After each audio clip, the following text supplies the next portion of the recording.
ಆ ಜಿಲ್ಲೆಯಲ್ಲಿ ಕೊರೋನಾ ಚಿಕಿತ್ಸೆಗೆ ಅಂತ ಗುರುತಿಸಿದ್ದು 10 ಆಸ್ಪತ್ರೆಗಳನ್ನು.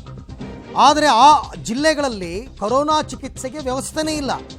ನಮ್ಮಲ್ಲಿನ ವ್ಯವಸ್ಥೆಯನ್ನು ಪರಿಶೀಲಿಸದೆ ಆಸ್ಪತ್ರೆಯನ್ನು ಹೆಂಗೆ ನೀವು ಲಿಸ್ಟ್ ಮಾಡಿದ್ರಿ ಅಂತ ರಾಜ್ಯ ಸರ್ಕಾರಕ್ಕೆ ಪತ್ರವನ್ನು ಬರೆದಿವೆ ಖಾಸಗಿ ಆಸ್ಪತ್ರೆಗಳು. ನಮ್ಮಲ್ಲಿ ನೀವು 10 ಹಾಸ್ಪಿಟ್ಲು ಲಿಸ್ಟ್ ಮಾಡಿದಿರಲ್ಲ, ನಮ್ಮಲ್ಲಿ ಅದಕ್ಕೆ ಫೆಸಿಲಿಟಿನೇ ಇಲ್ಲ, ನೀವು ಹೆಂಗೆ ಲಿಸ್ಟ್ ಮಾಡಿದ್ರಿ ಅಂತ ರಾಜ್ಯ ಸರ್ಕಾರವನ್ನು ಪ್ರಶ್ನೆ ಮಾಡ್ತಾ ಇದ್ದಾರೆ. ಕೇವಲ ಪ್ರಶ್ನೆ ಮಾಡೋದಷ್ಟೇ ಅಲ್ಲ, ಪತ್ರವನ್ನು ಬರೆದು ಪ್ರಶ್ನೆ ಮಾಡಿದ್ದಾರೆ.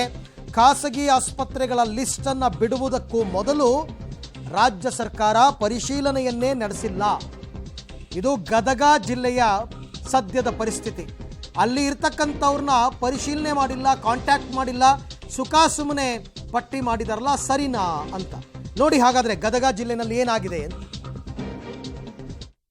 ಸರ್, ಈಗ ಯಾವ ಪೇಷಂಟ್ ಬಂದ್ರೆ ಸರ್ ಕೊರೋನಾ ಸಂಬಂಧಪಟ್ಟಂಗೆ ಪೇಷಂಟ್ ಬಂದ್ರೆ ಅಡ್ಮಿಟ್ ಆಗ್ತಾವೆ ಸರ್? ಇಲ್ಲ ಸರ್, ಮಾಡೋಣ ಸರ್ ಅಡ್ಮಿಟ್. ಯಾಕಂದರೆ ನಮ್ಮ ಹತ್ರ ಫಿಸಿಷಿಯನ್ ಇಲ್ಲ, ICU ಇಲ್ಲ, ವೆಂಟಿಲೇಟರ್ ಇಲ್ಲ, ಇನ್ನೊಂದು ಸಪ್ರೇಟ್ ಎಕ್ಸಿಟ್ ಪಾಯಿಂಟ್ ಇಲ್ಲ, ಐಸೋಲೇಷನ್ ವಾರ್ಡ್ ಇಲ್ಲ. We don't take corona patients. ಅಂದ್ರೆ ಅದು ಲಿಸ್ಟ್ ಒಳಗೆ ನಿಮ್ದು ಹಾಸ್ಪಿಟಲ್ ಹೆಸರಿದೆ ಸರ್? ಅದಕ್ಕೆ DC ಹತ್ರ ಮಾತಾಡಿದ್ದೇವೆ. ಯಾವ ಪ್ರೈವೇಟ್ ಆಸ್ಪತ್ರೆನೂ ಒಪ್ಪಿಲ್ಲ. ಗದಗ ಸಿಟಿಯಲ್ಲಿರೋ ಯಾವ ಪ್ರೈವೇಟ್ ಆಸ್ಪತ್ರೆನೂ ಒಪ್ಪಿಲ್ಲ. ಅವ್ರ ಹತ್ರ ಫೆಸಿಲಿಟಿಗಳೇ ಇಲ್ಲ ಟ್ರೀಟ್ ಮಾಡೋದಕ್ಕೆ. ತಗೊಂಡು ಏನು ಮಾಡೋಣ? ಸರಿ ಹೇಳಿದ್ದಾರೆ, ಸರ್ಕಾರ ಹೇಳಿದ್ದಾರೆ ಸರ್, ಒಪ್ಕೊಂತೀನಿ. ಬಟ್ ಫೆಸಿಲಿಟಿ ಇಲ್ಲ ನಮ್ಮ ಹತ್ರ. We don't have physician, we don't have intensivist, we don't have ICU, well established ICU, we don't have ventilator, adult ventilator.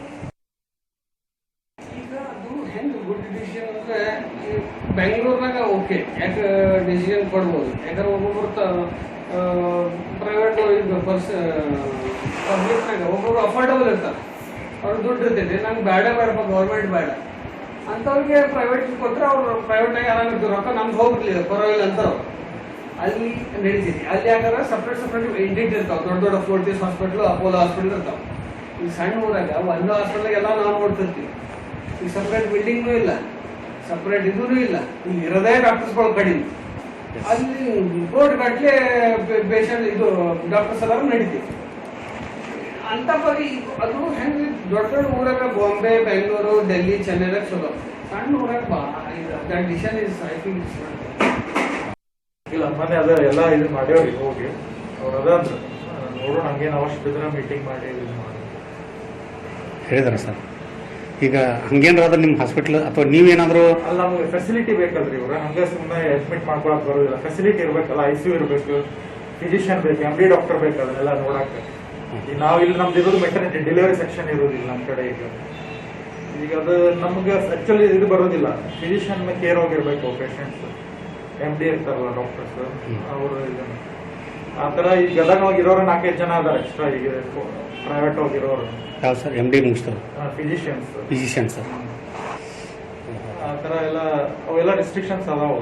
ICMR ಅದನ್ನ ಭಾಳ ಎಲ್ಲ ಕಡೆ ಹೆಂಗಿರ್ಬೇಕು ಹಾಸ್ಪಿಟ್ಲ್, ಯಾವ ಥರ ಸಪ್ರೇಟ್ ಇದಿರ್ಬೇಕು, ಐಸೋಲೇಷನ್ ವಾರ್ಡ್ ಇರಬೇಕು, 8 ತಾಸಿನ ಡ್ಯೂಟೀಸ್ ಇರ್ಬೇಕು, ಎಲ್ಲ ಈ ಥರ ಹಂಗೆಲ್ಲ ಇರ್ತಾವೆ. ಅವೆಲ್ಲ ಫುಲ್ಫಿಲ್ ಆಗೋದು ಸ್ವಲ್ಪ ಸ್ಮಾಲ್ ಹಾಸ್ಪಿಟಲ್ ಡಿಫಿಕಲ್ಟ್.